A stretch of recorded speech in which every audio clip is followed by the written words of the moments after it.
Magandang umaga mga igan, muling nagbabala ang mga pulis laban sa mga magnanakaw. Sa Maynila, huli sa CCTV ang magnanakaw na isang lalaki sa isang mamahaling motorsiklo. Darito ang report.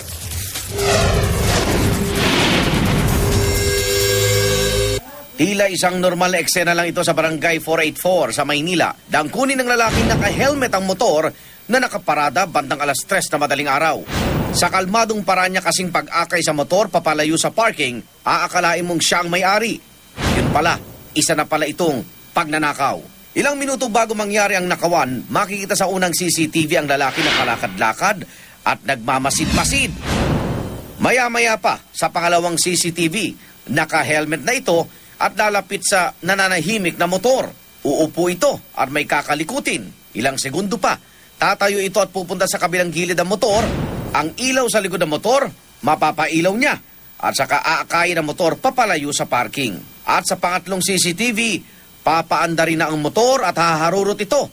Kasama ang dalawa pang nakamotor. Ay sa tanong ng barangay, ang motor na ninakaw ay pagmamay-ari ng anak ng kapitan na halos nasa 70,000 piso. Gimising yung anak niya ni chairman na hinahanap yung motor. Nung hindi niya makita, pinatingnan sa amin sa CCTV. Tinignan namin yung channel na 1, yung nakita namin.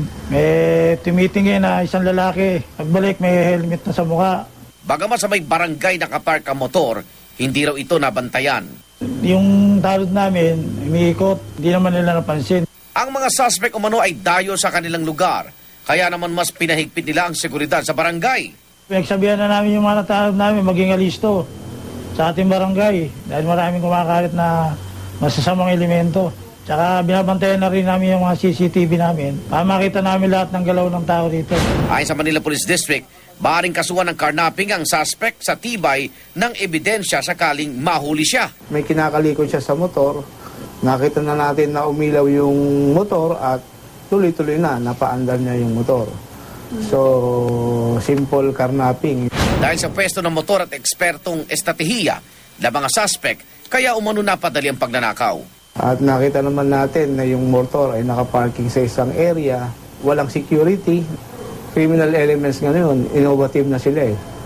Meron silang special kind of tools, meron silang technique kung paano mabuksan yung isang kotse o yung isang motor.